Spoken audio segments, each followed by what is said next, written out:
Hello. Hi. Welcome to Confidently Hello, Uncertain. also. Sorry, I forgot to say hello. I kind of paused because I wanted to see if I you were know, I was gonna... like, was that my cue?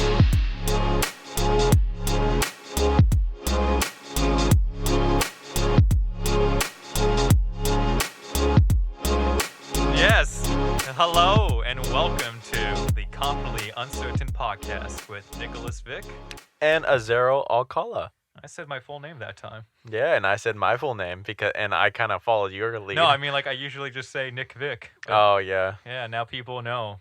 It's truly Nicholas. That was kind of a recent change anyway, right? Yeah, Even in your social media, you put Nick Vick. I changed it because people were calling me Nick regardless, and it's honestly was just for people as I started to sell myself more. I wanted people to have an easier name to remember. Not that Nicholas Vick is not easy, but Nick Vick a lot Take more advantage easier. of your last name. Yeah. Nick Vick. And if somebody didn't like me, they're like, "What was that dick name?" Oh yeah, that dick Nick Vick. That Dick Nick That's Vick. him. They start going to a freestyle verse. But welcome again.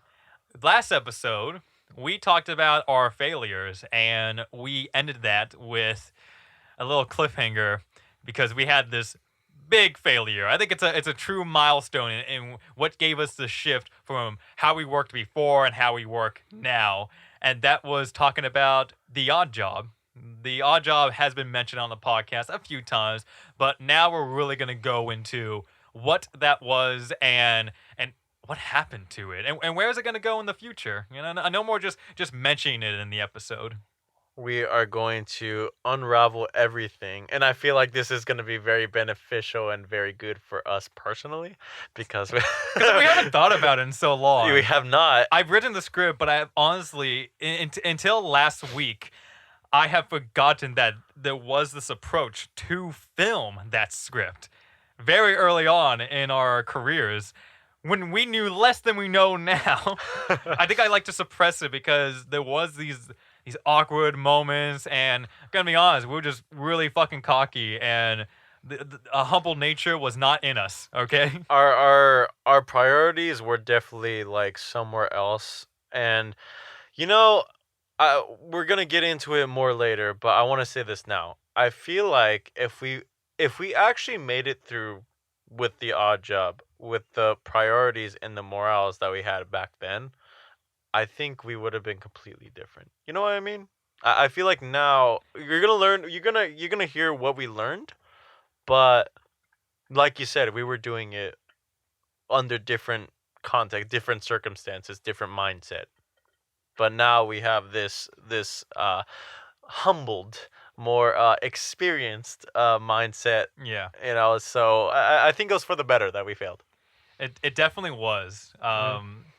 I will preface this with what happened to us. This is probably the failure that taught me, and maybe you too, Azero, but I'm just saying because it was in film. I don't know what I probably taught you some things in work ethics, but I think out of all of them, this taught me the most about how to really plan out a film and set expectations, and not in the best way. I learned a lot from trying to approach The Odd Job, but I do not recommend this way of learning.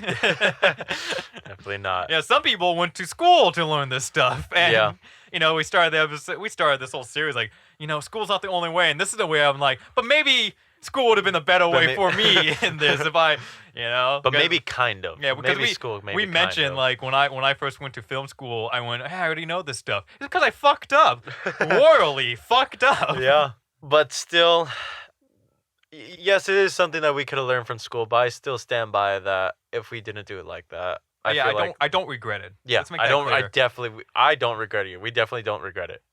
So with all that said, I'm gonna start delving into this. We are. Yep. Azero did say before this, I was like, I want to touch on this. Let's make sure we get this, and he's like, I'm gonna let you take most of the control there. You're gonna hear mostly him making points because, like for example, before we even started the podcast, he was like, "Oh, I'm gonna talk about that one time where you did this," and I was like, I don't remember. Yeah, I was talking about that time you contacted this person, set this up, and you don't remember the person. I don't.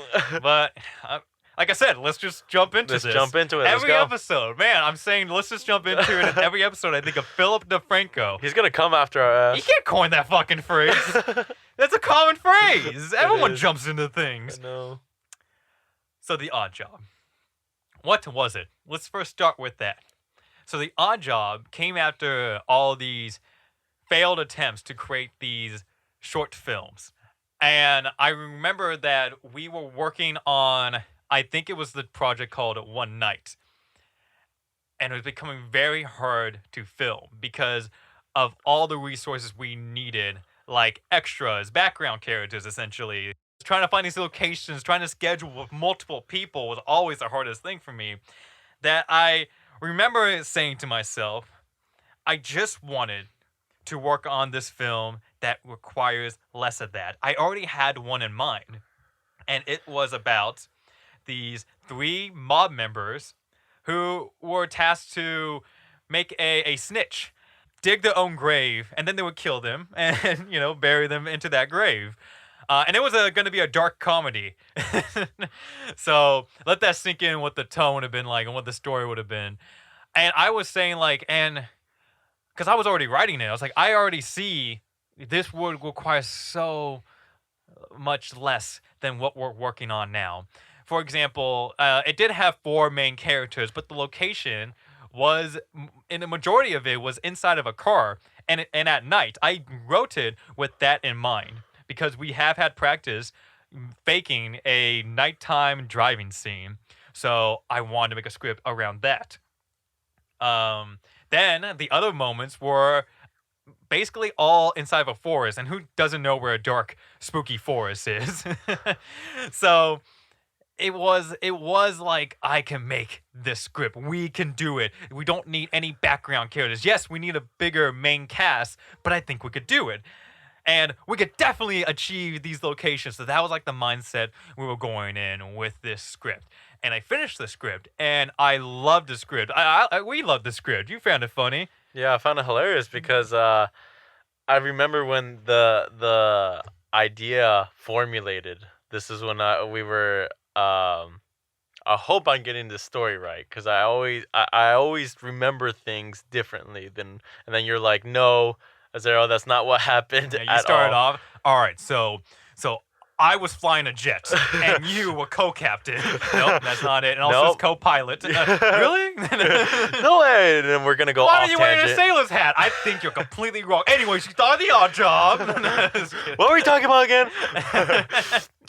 So I remember we were in a car with our friend Ron, and we were pretty much having this joke in which we were reenacting or kind of doing like an improv bit in which like we're pretending like we're. I think at this time we weren't thinking of gang members, right? We were just saying like It was actually, we were giving Ron directions, and we took him to this dark part of the city yes. in which there was no buildings. Everything was a tree, and the moon was the only light we really had in his headlights. And he kept making jokes like, are you sure this takes us to the store? Are you sure? I feel like you guys are like really taking me here secretly to like kill me or something. Yeah. And we just rolled with that. We're like, we did come here to kill you.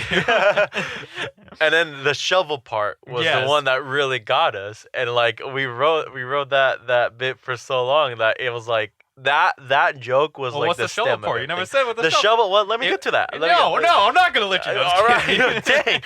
I want it now. What now? But that shovel part was the core of how the Odd Job came up. So basically, it was like, yeah, and we're gonna make you bury your own, dig your own grave. And it's like you brought the brought the asked shovels, me- right? Yeah, you said, Yeah. Nick, you brought the shovels, and Yeah. I'm like, no, I didn't bring the shovels. You were supposed to bring the shovels. And you're like, no, I told you to bring the shovels. Like, oh, you're blaming me. If it was me, I would have brought them. And we had another friend with us. He's like, it might have been Miko. Who knows? And now Miko's in this.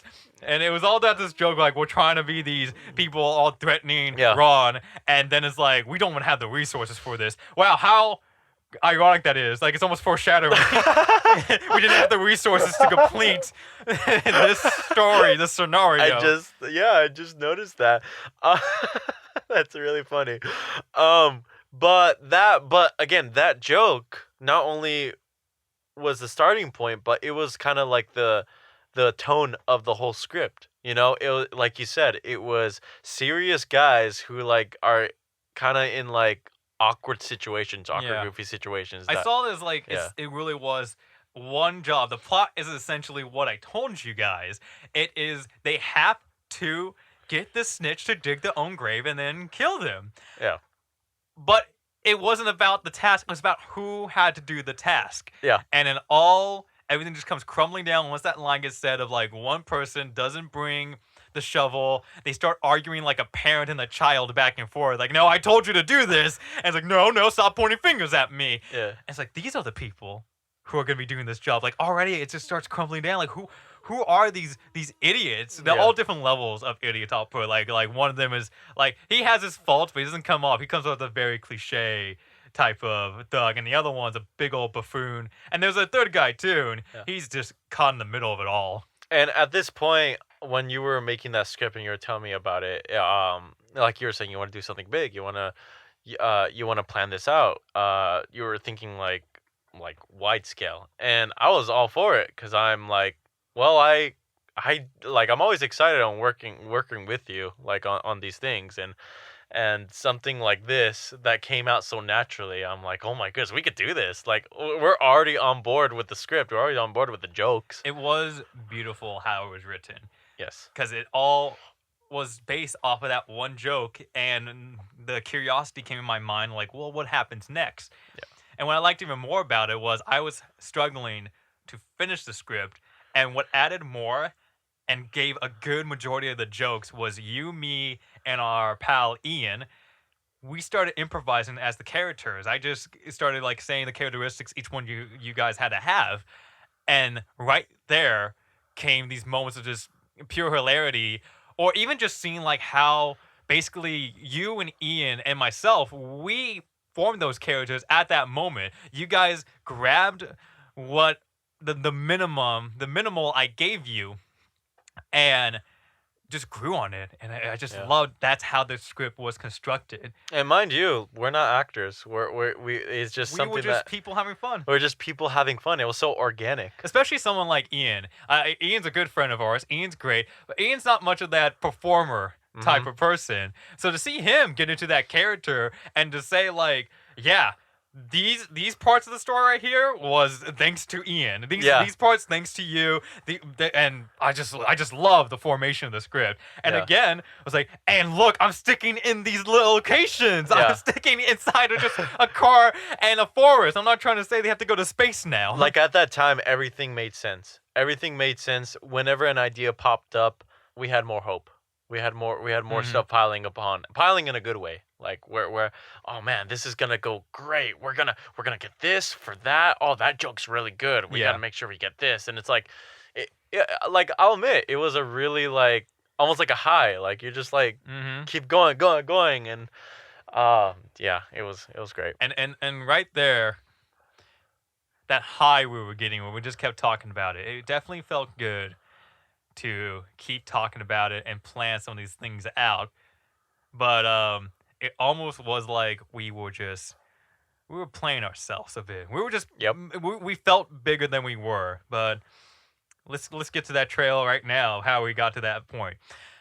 So around the time the Odd Job script got finished, I moved to SF.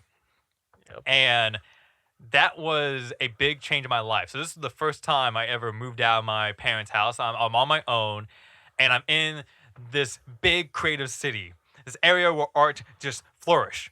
So it felt like this would be the perfect opportunity to make the odd job. Who knows who I'm gonna meet and who knows what resources I'm gonna get. And I already felt like I knew so much from those other mistakes. I was like, those short films, they weren't it. I learned why that didn't work.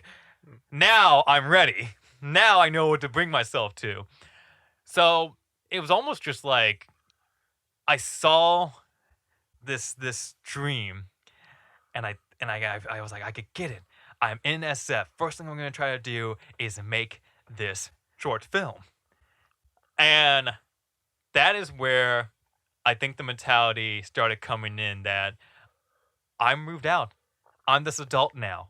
I need to take on this big responsibility.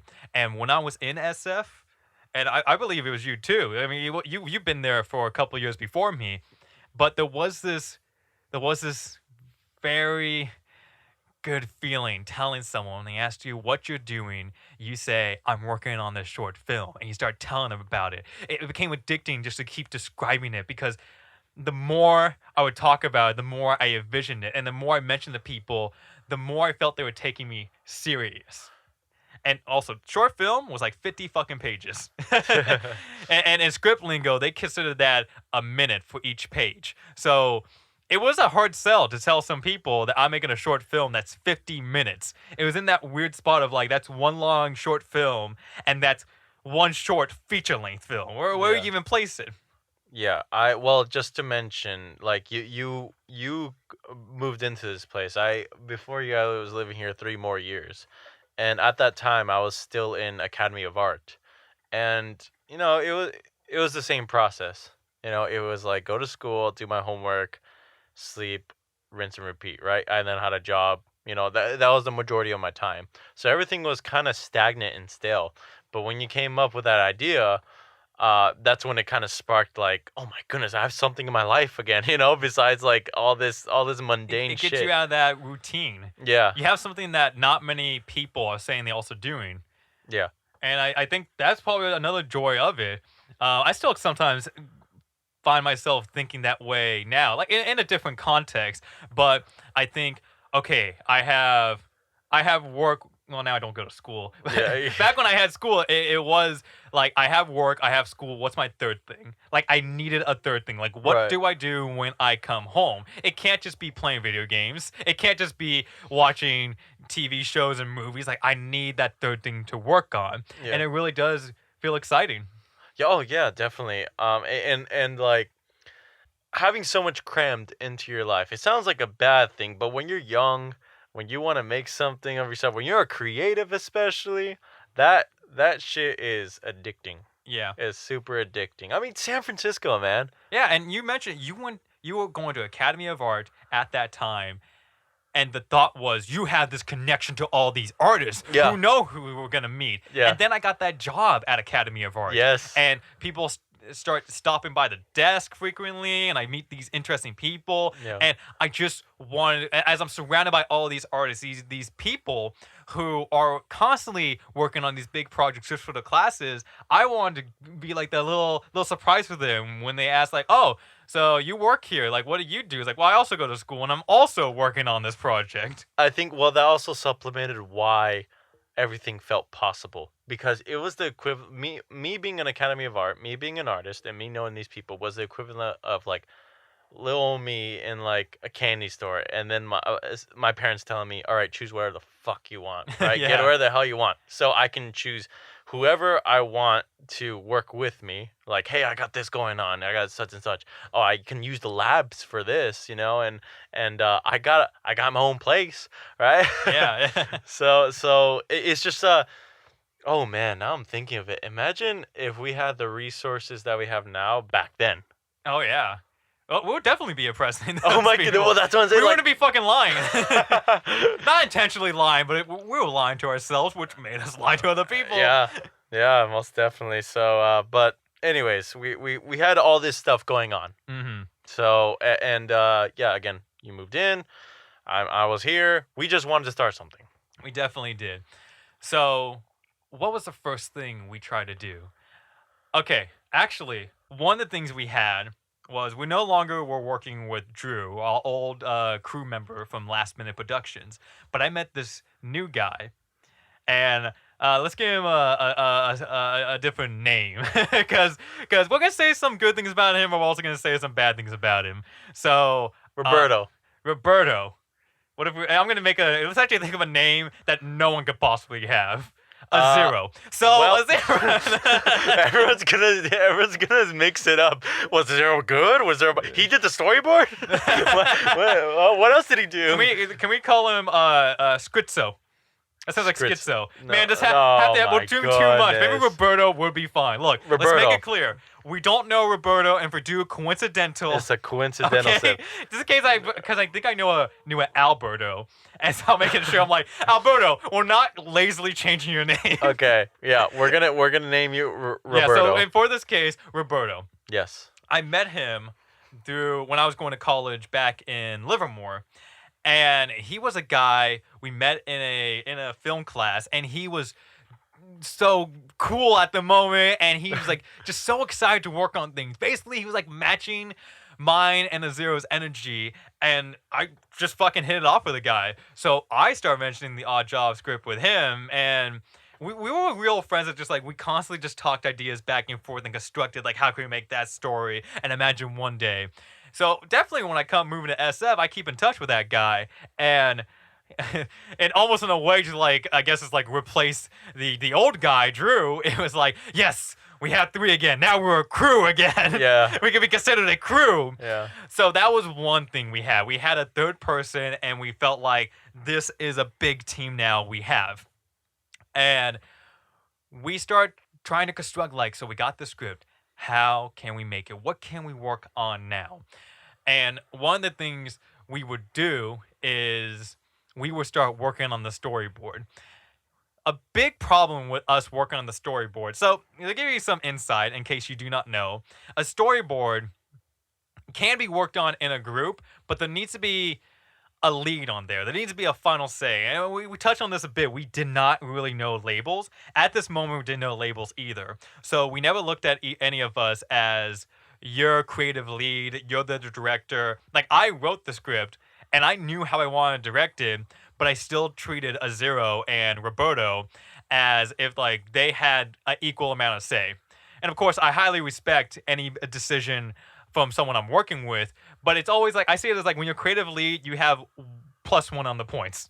Yeah. If everything is if everything is tied, you just have literally that +1 that says like, but this is my favorite. This is what I want. Yeah. The So final we're gonna say. go with that. Yeah, the final say. Yeah. So we will work on this together, this story, and we'll start constructing shots all as a team. And we would spend hours, wasting hours, basically just trying to figure out how do we want to start the first shot? How do we want to start like the first 5 shots? It would be a little waste of hours because what we should have done is, well, say like for me, if I just took on saying I am creative lead, period, all right, then I would have started working on the storyboard, like a rough storyboard, and come in with some ideas and even like send it out to the team for they are all on the same page of what I wanted. If they want to change it up and get some ideas, they will know already like, okay, but what direction is Nick trying to do right now? And what do I think is actually like something that would enhance that for him? What's some suggestions I could give to him? But instead, we didn't discuss ahead of time. We all would meet to do the storyboard, all 3 of us with 3 different ideas in mind, and it was just repeated clashing and also trying to like translate it to everybody. We would, before even drawing the story, a panel for the storyboard, we would like try to discuss it and try to really describe like, no, I mean this, no, and Azero, you'll be the main artist of it. So it's like, Azero, you're drawing it wrong. So one of us would end up drawing out a panel like roughly. And he's like, "Do you see what I mean? I want it like this." And then that bickering of like, "Well, I don't know, cause I do like this. Oh, I want this," like, Yeah. And no one has that +1. Yeah. No. So when we all tied, it's just like, well, how you as one person you look like, how can I convince these 2 people? And how can I convince one other person right now? At like least. the more that we did it, the more prevalent it became. That we definitely had different styles. We definitely had different styles of directing. We had different visions. And like I thought that was a natural process, but thinking back then, I'm like, oh my. Yeah. We mentioned this before, but it's like you could start directing or being a creative lead with somebody else. I don't know how big your team would be for creative leads. At one point, we have like 5 leaders. Oh my goodness. But just keeping in mind that it's just like you have to make sure though, whoever you're partnered with in that creative lead, that you guys are on the same page of like what the style is. And having that similarity in mind, or else it would be constant butting heads because someone just likes a different style. Like it's all preference at one point. It's not Mhm. about which one is better. It's just, well, which one do you like better? Yeah. It just gets difficult at one point. Mhm. So we had that going a whole lot, and that even happened with the story. Like this is back talking about Roberto again, but sometimes Roberto would come in about like how he would want the intro started, and he would describe a whole different scene that was never in the script. And I think the frustrating part is we say like, Roberto, no, that's not not at all. We'd have to continuously remind him. Hmm. He wouldn't get it the first time. He wouldn't get it the second time. It took so many tries just to get in his head. Like, Yeah. dude. One approach we had about doing the storyboard to try to make it go smoother is we said, how about each one of us draw a storyboard for the first scene, and then we compare it all together. Right there, that's already putting too much work. Like, it doesn't even be divided up that much. He drew panels of the first X-Men comic. In the script, it called for, like, it opens up. It starts off with pitch black, and then light comes in. It's got this close-up of a hostage, and it shows in the front seat there was this man driving, and he's threatening him. That's what the script said, and that's how me and Azero were drawing the storyboard, the scene one. Roberto comes in. He's like, "All right, so here's how I see it. Okay, so we're gonna have like a big shot, like a drone shot, a big extreme long shot, and it's gonna be showing the car as it drives down the road." And Yeah. already I'm like, that is okay. Let's hear him out. Actually, okay, let's hear it out. And then I can't remember exactly what he says, but he makes comments of like lines that weren't in the script. It's like, and then it opens up, the man he's sitting next to the hostage in the back seat, and he starts threatening him. He's like, no, he's driving the car. He's like, yeah. He would do that a lot. I remember that. You would say it was so fucking funny. It would be all like, and then he says, "Listen here, bitch." He was like, "Actually, the line is you really fucked up this time." He's like, yeah. But he says, "Listen here, bitch." And so it was like these moments in which, like, he's one of those people. He was in his own world. He was in his own world, and the yeah fucks with you because you start to think like, wait, am I not communicating right? Because he's agreeing with me, saying the wrong thing still. I remember one time. So we usually have meetings, and sometimes we'd have him in my room. Yeah. And I remember one time he was driving over to our place, but I remember we had a conversation like, "Hey man, how do you feel about Roberto on this?" Like, I don't know if he's on the same page as said. We were like, we felt so bad, but it's like, dude, I felt bad because he was at the moment he was a good friend. Yeah. And no matter how much he fucked up, it's like, I don't want to kick him off the team. Yeah. I don't want to say that. We didn't want to do that because it's like, okay, you have to understand at this time also, we didn't have many friends as committed and as passionate about we didn't even know who to look for either. Exactly. So just a guy who's like, I like film, and I'm excited, was like, when are we gonna get someone like that again? Said the guy who currently wasn't in film class. and when we found Roberto, we had the same like synced up energy. It's like, oh, we found our third. We found like we held on to it for as long as we can, and because we also saw his commitment, which is a good thing. Like he lived afar from us, like he a was good definitely amount. committed. Yeah, definitely committed. So I'll give you props, Roberto. That was awesome of you. But he's like listening to this. He's like, who the fuck's Roberto? Yeah, it sounds a lot like. Oh, this sounds like a lot of shit I did. Hold up! I need to tell them they got the name wrong. Oh shit! Yeah. Leave it down in the comics, Roberto. And so we had this guy working with us, and I think it's really important to say this is what we're dealing with our team, and he's just the first person we got. So as we're looking at the script, we honestly thought the three of us could do everything needed for a film crew. I'm talking sound, cinematography, being the camera operator to direct every part, like a skeleton crew itself. You can't see me, but my eyes are rolling like so hard. Let me make something clear. It's not impossible to do it with three people. You just won't make the scale film we were trying to do. And I think a skeleton crew still requires like 7 people. Yeah. And it was like this from the old projects. We considered everything except the things we did not know. Let me actually re-say that. From the old projects, we knew our mistakes. Okay? So with that, when we approached this new one, we did consider everything that went wrong last time, but there was still things we didn't know to look for. Still things we needed that we knew we needed. So we thought we had everyone, all 3 of us. That's the crew. And next you're gonna need actors. Who can be the actors? So before even getting like producers or actual crew or even locations, we started just telling people about like we'd like to be in this film. Would you like to act in this film?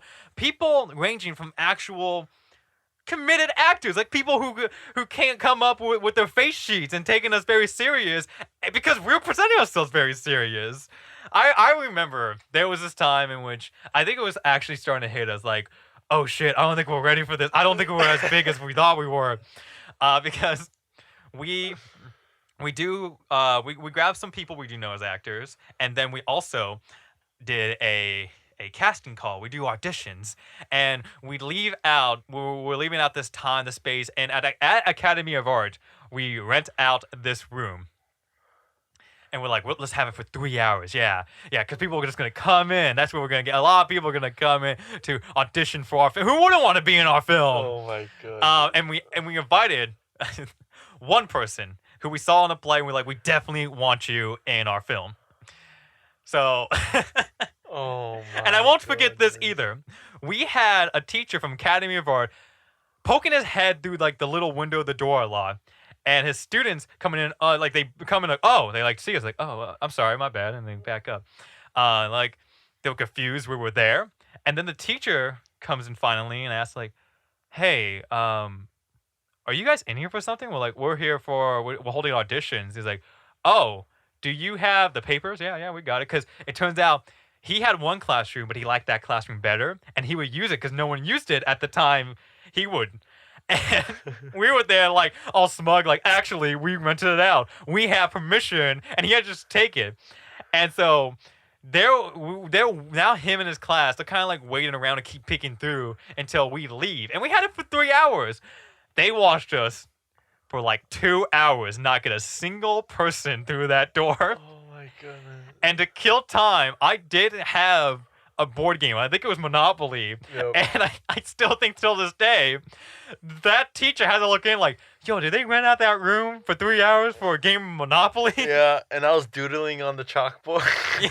Like we wanted, like we were just being assholes. like we knew this was happening. We knew that they were peeking up, and it's like, okay, act busy somehow, right? Yeah, And it's no, like, we said that. We said yeah. act busy. oh my goodness. Okay, and this is the part that always gets to me. So that one person comes, right? That one person, that one actor comes, and he's in a suit, and he's like, he's ready. He has like the papers. His face sheet, I think it's called. He has a fucking in face a fucking sheet. like satchel bag. Like Yes. he was organized.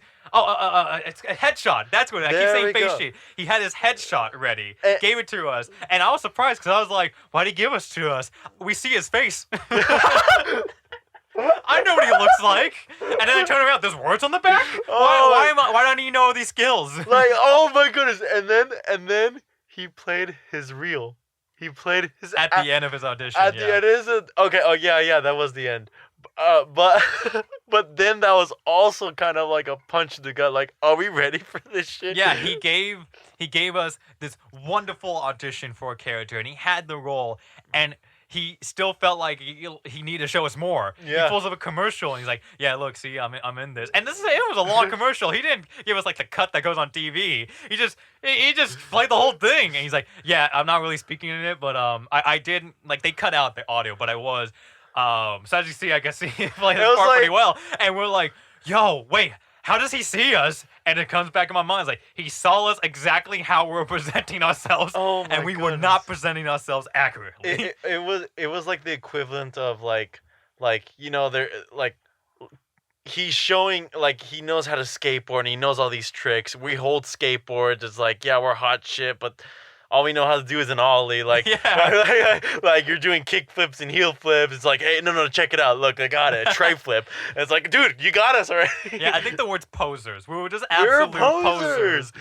And I should I want to mention this detail because this is how fake we were being. 2 hours of no one coming through for the auditions. Oh, And that I man love this comes part. in and he asks, so how have the auditions been going? Roberto. And Azero look away and they're almost like afraid to say anything. And I just jump in and say, you know, you have some good ones, you have some bad ones. You know how auditions go. Oh, And he's you like, know how yeah, it must be auditions rough. go. And I'm like, very rough. Like, hide Yeah. the Monopoly board. Dude, that. Oh my goodness, that hot shame.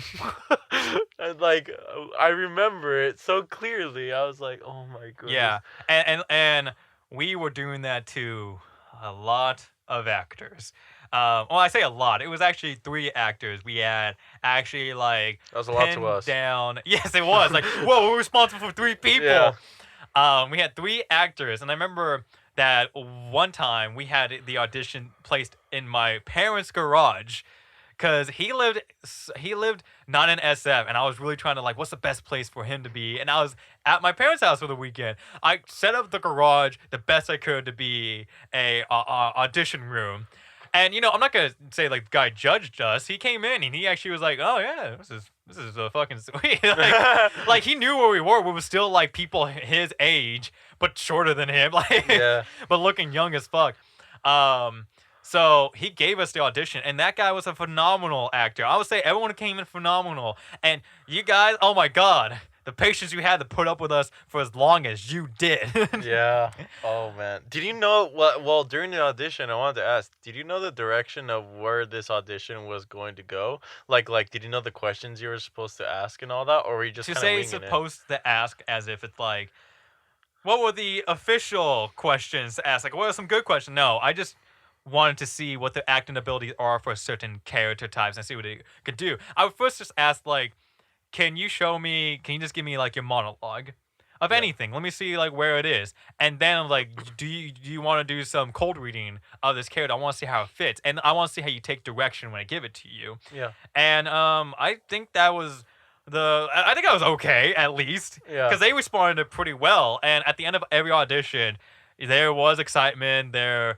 Like not just with us, but with that actor as well. They're really looking forward to it, and that's why Yeah. it's like, and what we did to them. Oh man. but we'll get to that ending a bit later, Yep. because it was also the people we were meeting as we went along. So at one point, it did click in our head like, you know, we are a crew of 3, but it would be nice to get more people who actually have experience in this. And as we're at Academy of Art, we just keep meeting people. You know, people at that school say their major, what they work on, and then we'll just be like, "What? You do that? Oh, because we need someone for that. Yeah, keep in contact. Yeah, we need a sound guy. Yeah, we need someone to like help with lighting. Yeah, you got experience with that? Fucking get on the crew. Just fucking handing out this info everywhere and getting contact information every time, and it always would just lead to the same thing. And let me say, like, the reason why I keep saying like we disappoint them and dick them around for so long, I think we were trying to start the odd job for 1 year. And pre-production does take time to gather everything, but nothing was really going on. It was honestly just telling someone, okay, so you are you got the role, you're the actor, but we need to get more of the crew together. So we don't have a start date just yet, but we can imagine it starting like 2 months from now. And it's like every 2 months we set a new date. We started saying 2 months We were from now. cock teasing them. Yeah. And at one point, they didn't have to say it. They got exhausted of it all because there was that moment in which we sent that update about how it's like, yeah, all this stuff's going on. We got this stuff at the moment, but we still need this. And it's going to be pushed up. The start date's going to be later. And we stopped getting responses from those actors. I don't blame The only one him. that stuck through Yeah. was somebody who was also just kind of friends with us. Like, we just saw them around a lot, and they were a cool dude. Like, that guy, I still like want to pay him back because he worked with me a couple of times, and he's never actually seen the final product of anything he worked on with me. Yeah. But damn, I like working with him, and Yeah. I think he deserves to actually be in a project of mine. Not like, oh, mine's like the highest class. Like he's doing Yeah. great work on his own right now. But I just want to kind of give him like, look, man, I'm still working on things, and now I'm actually releasing them. I want to work with you. Yeah, he was really cool. Really Mhm. awesome. You know, another thing about that is we were mostly talking to also Academy of Art students, which I'm thinking about it. Maybe that was another one of our mistakes. Because think about this, how hectic Academy of Art Mhm. assignments are. How every Academy of Art student is always flocked with work. All right, so yes, they may be studying that such and such, but you remember even that guy that we're talking about, like how we had to like work around the schedule, like finals would be coming up for them. Yeah. It was just a lot of, it was a lot. Students working with students isn't bad, but this wasn't a student project necessarily. This was something that like on our own. So we had Yeah. different expectations for the people who were working on our project. We had different expectations for them, and at the same time, I strongly believe they had different expectations for us. Right.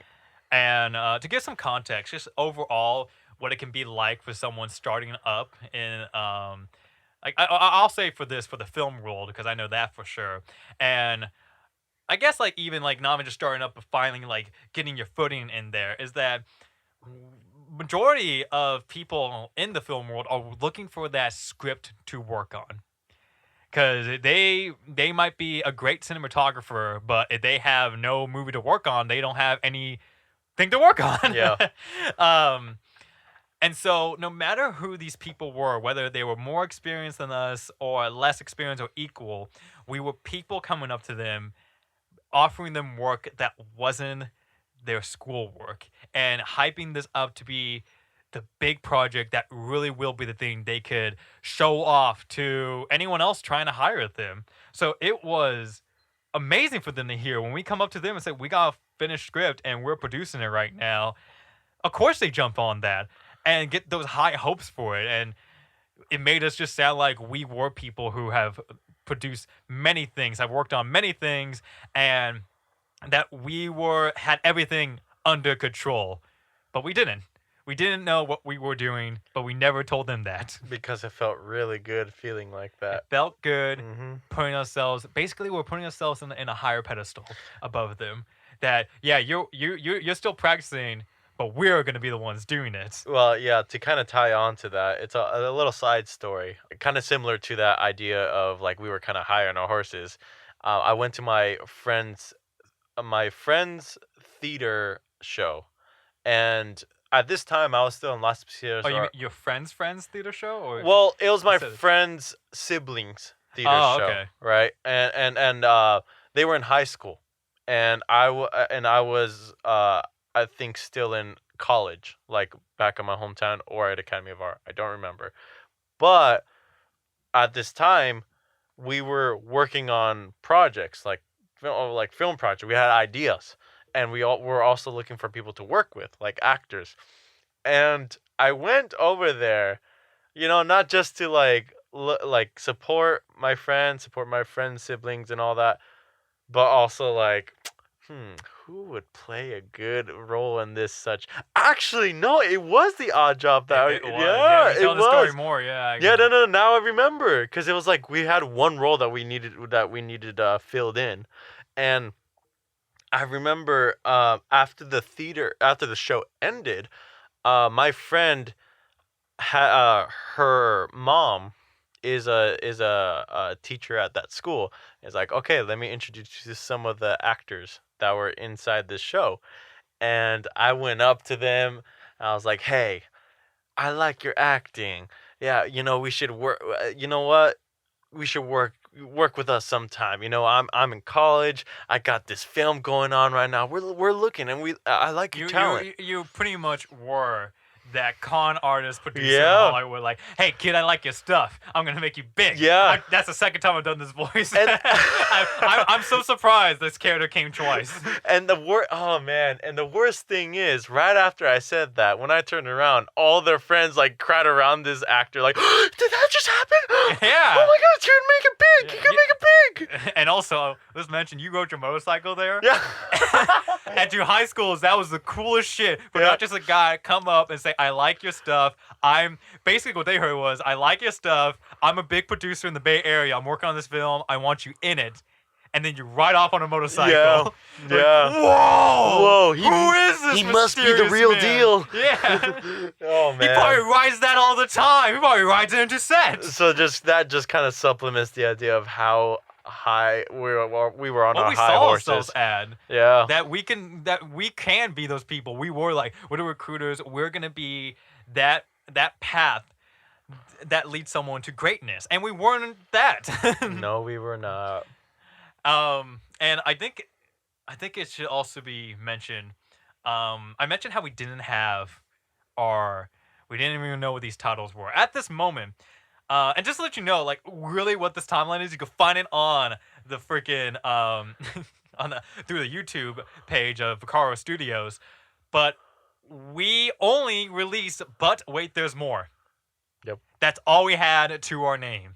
And we're acting like this. Want to make it big. And mentioning how, like, during that moment of, like, we didn't know these titles, like, well, what is a director, what is a cinematographer, who's who, it was still that same mentality. And we were like, when we were trying to get the room to use for auditions at Academy of Art, we had a teacher there who was asking us some things like, oh, what are you working on? And we're telling them about it, basically how we've been telling everyone about it. And they're like, oh, yeah, it sounds, and they were asking around, like, because you were a student, and you never mentioned how you weren't a film student there. We're like, oh, so you're a student. And I'm like, and I work here and I do film. And they were like, okay, I'll take that too. And they were like sat down with us and really had this conversation with us, which I really appreciate them having that conversation with us. I just wish we were more genuine with it, because we probably could have learned a lot more. And they ask who is who, like what role do we each have. And when they asked who's the director, I said all of us. And they kind of shook their head like, no, you don't have more than one director. Who is the director? And it was this situation again in which, well, if we can only have one role and I'm the writer, I was like, Roberto is the director. And I don't know how this came about. We were talking about like what you do and how you do art and what you draw. And somewhere along the line, she said, oh, so you're the production designer. And we went, yes, Azero is the production designer. Whatever stuff. And if you don't know what that is, neither did we at the moment. So right after the conversation we had with her, we're looking up titles like, wait, what was that? What was this? And it turns out a production designer is someone who designs the sets. And Azero has no experience with that. Nope. But what do we do after that conversation?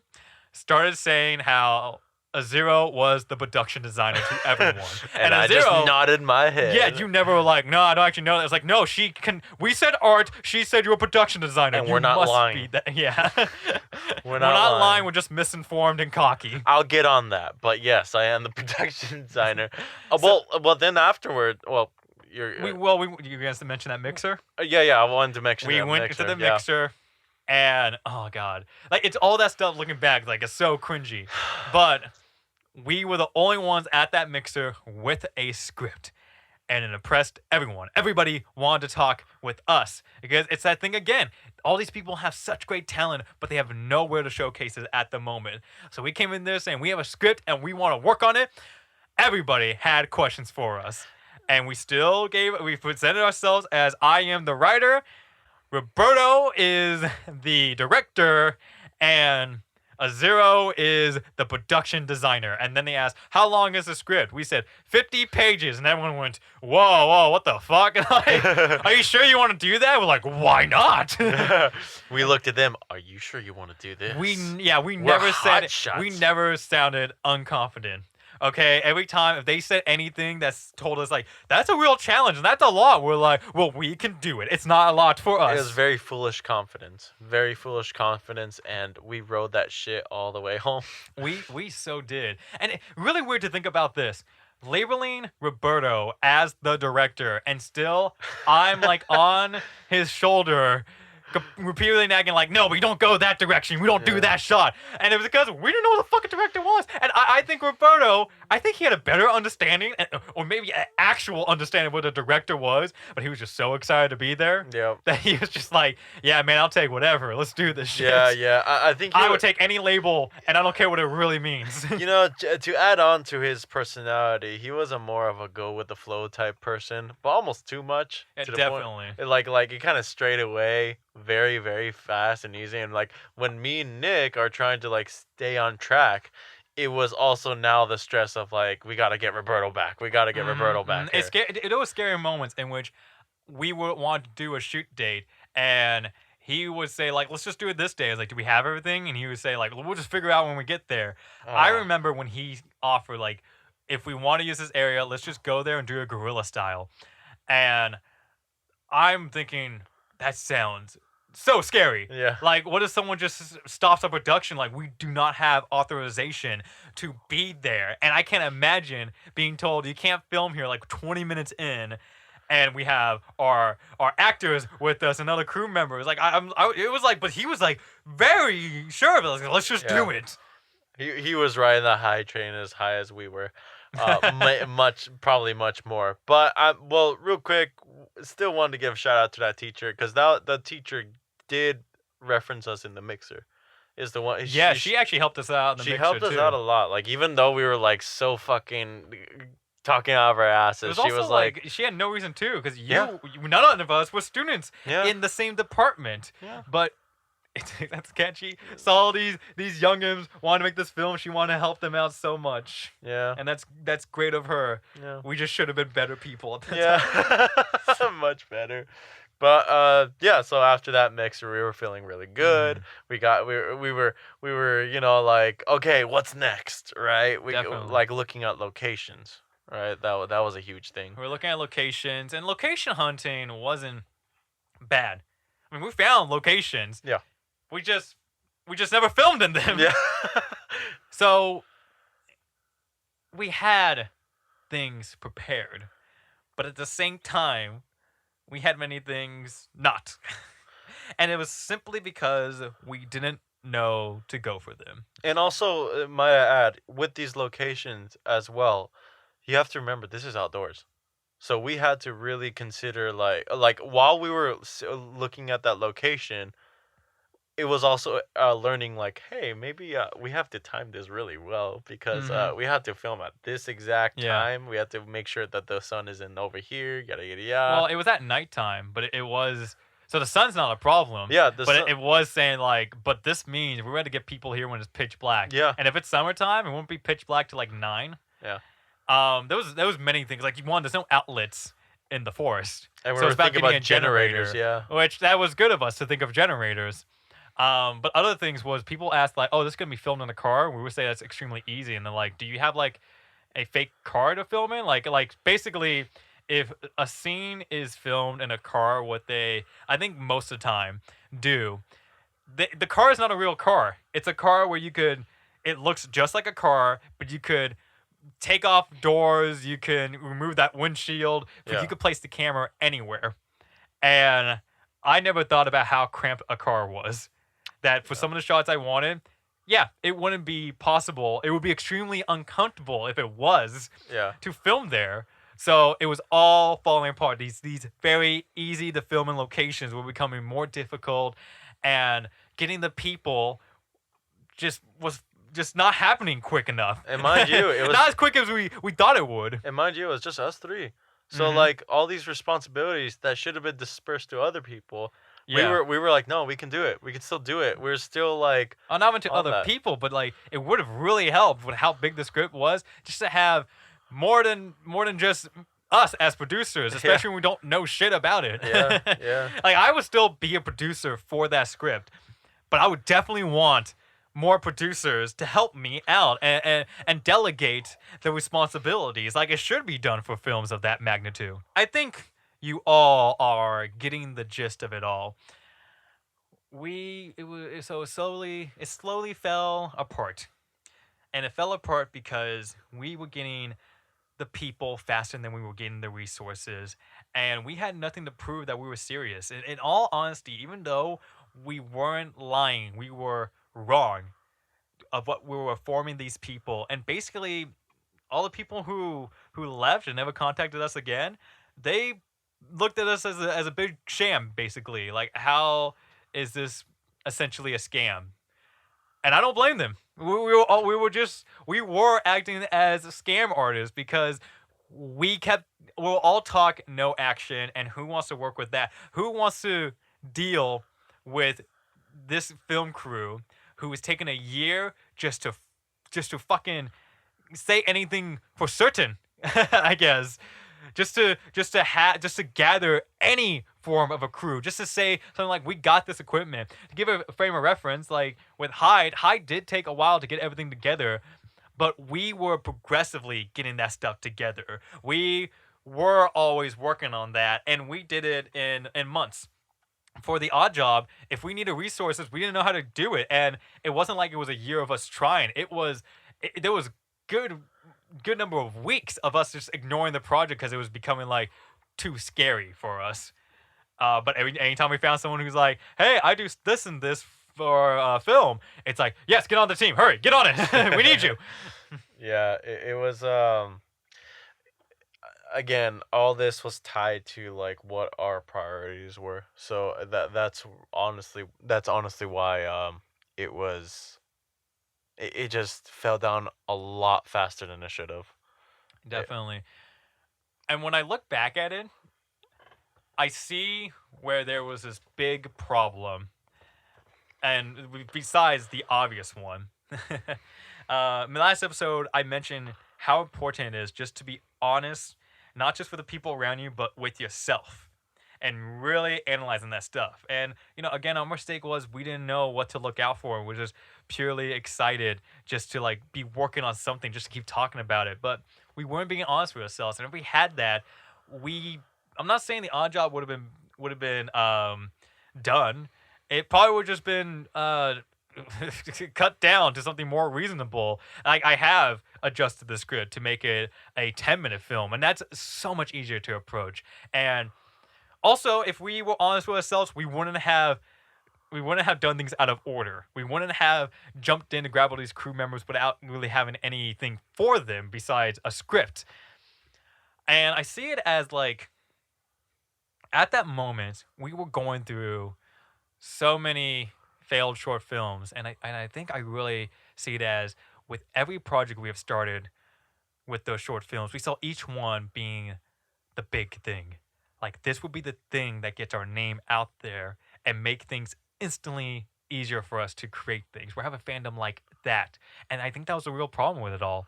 We weren't creating to create; we were creating to make a name, and that was the end result of it all. We were too foolish, as we yeah. keep saying it. We weren't seeing the real picture, and it just wasn't fun. And this odd job was getting worked on when I was in my first semester of city college doing film, and with that, me actually like putting my time into school as well and working on these other short films. Well, actually, one other, but solely Burke came out of that class that semester. While I was worrying about the odd job, we made solely Burke Lifeguard, and it's I love it. I absolutely love it, and when I look at it, I see why it worked, and that's also something that film school did for me overall. Was it really taught me how to ground myself. Of course, I got the hits from all those failed projects, but then comes school to really tell me like how to avoid that for next time, and also what you actually do need. But most importantly, what I'm able to do at my level. At City College, it wasn't taught in a way like when you got the big budget, this is what you gotta do. They talked about what you do with the big budget films, but they also taught you like how can you do this with your limited resources. And so Solely Burke Lifeguard got made, the Aftermath got made, and now look where I'm at. I'm making Hyde is so close. I don't want to say I will say this. I do have a date now when it's gonna come out. I won't say just yet. But that was made with what I learned both from like those mistakes and failures and also from what I learned from City College. Yeah, and like I said in the beginning, if we did it all. Our foundation and our end goal was not pure. It was not something that what we uphold now. Mm-hmm. Make stuff because you want to make it. Don't we were trying to make it big. We were wanted to do some. We wanted a short term goal. Yeah. We wanted that short term goal. People take us seriously. People will look at us as professionals, and then from there we'll figure it out. Mm-hmm. That never works, guys. Yeah. That never works out well. Think back to like what we said about releasing your good enough. Cause I could see that like we always want to release our best because who knows? Maybe that one thing, that incredible thing, would be the reason why we can now skip the harder part of being a creative. That moment in which you don't have a fandom just yet. Not many people are caring about your work or know about it. No one's funding you to do that, and we want to just release our best. But remember, you're doing this to create, and that's why we encourage to release your good enough, not just to have that portfolio of something, but also because it's encouraging creating and reminding you why you're doing this. You're not doing this just to become the best. I hope so. Like being a creative is fun work, and that is why Hyde is such a better experience. It's not just a story of. I mean, both the Odd Job and Hyde are stories I could tell about how it was done, but there is a difference between the two. Like the Odd Job had a lot of this, we're gonna make it big and cockiness, and that's where the excitement was coming because I just kept fantasizing about where it's gonna take me. But Hyde was made because I wanted to make something great with great people, and that's what made it truly fun. That's like I don't know how big Hyde's gonna get. I don't know if Hyde's gonna reach beyond people I know, who's viewing it. But I will always look at it like this is a great piece of work, and why it was made and how it was made is fucking amazing. It's fucking beautiful for each one of us who were a part of that crew. Like no one can take that away from us. No, It was made pure. yeah, yeah. You hit it right on the nail. Pure. That is the one thing that I always keep up right now. Even for me as an artist, it's really easy to fall into the trap of like, making content for the sake of making content just to keep up with everyone. Um, and yeah, like you as well. As a filmmaker, I know it's a lot more frustrating. Like you have to feel like you have to get some content out there. You have to feel Yeah. like you do that. But oh, you want to say something? Oh no, no. Okay, it's not you were kind of Is it leaning gonna in. be weird to say like, oh, I want to get my chuckle and yeah in there? Because that's exactly why I leaned into the mic. Just Yeah. yeah. Well, it looked like your pause. Like, Oh okay, no, go no, ahead. no. Go on. Yeah, but and mind you, we always reiterate this. We're not big. We're not. We're no one. We're not sitting here thinking like we made it. We're big shots. We're not. And it may take years for even just a speckle of like recognition that comes. But I will say this confidently now. I have never had as much fun with my art as I had now in comparison to before.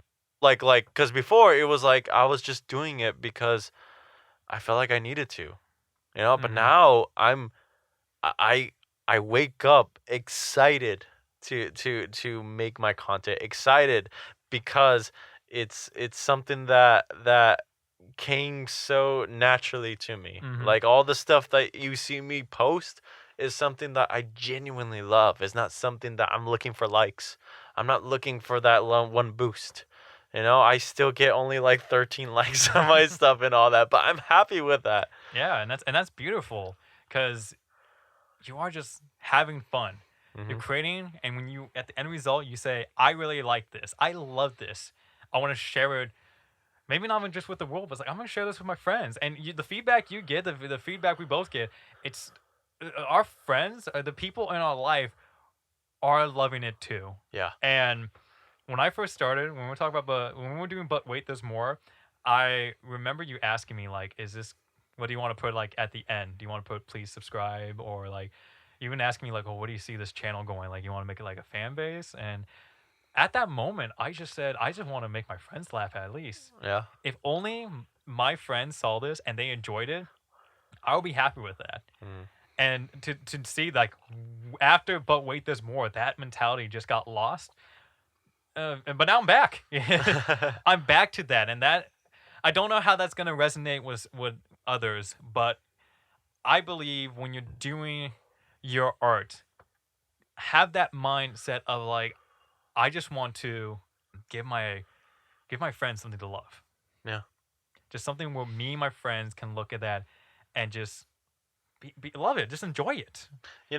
With that note, like I know that you mentioned you want to work on the odd job very soon after Hyde. Or not very soon, but like that would be like the next big project, am I correct? Yeah, yeah. The odd job, it's not it's not in like a purgatory. It's not dead. I still want to make it, and I will make it. I just not 100% sure when, but I'm okay being patient with it Yeah. because I want to make it as good as I visualize it and making sure that it's going to be a good time for people filming it. Yeah, that's what I was going to mention. Like I can't wait to see the fruition of that, in the future with what we know now. You're Mhm. not going to make it to make it big. You're going to make it like you said cuz you're going to have fun with it. Yeah. It's going to be something that you genuine like it'll show you, not just like what you want out of it. Definitely, definitely. And only time can tell. Yeah. The best part is when the odd job comes out. Everyone close to me and people listening to this episode now will know just how big of a milestone that would be for me. Yeah. Because it is the film that was ready. That it's not ready to go. Yeah. But it is that big film. It's that one I love so much, and the one I, out of everything I've written, was like, I want to see this come to life. Yeah. I want it so bad. I'll be patient for it, however. Time will come, Nick. Time will Thanks. come. I promise you that. And with that, I think it's a good time to sign out here. Thank you everybody for listening. And again, create for fun. Don't if you don't go into it to try to make it big. That's what I want everybody to remember. You're creating for fun for yourself and for others. And be patient. A lot like it's not gonna happen immediately, but I promise you, if you just keep doing what you love, that that recognition, and I guess you can call fame, will come later. It always does Hmm. happen like that. Hmm. Just be consistent. Be happy. And with that said, I bid you all adieu. Bye bye.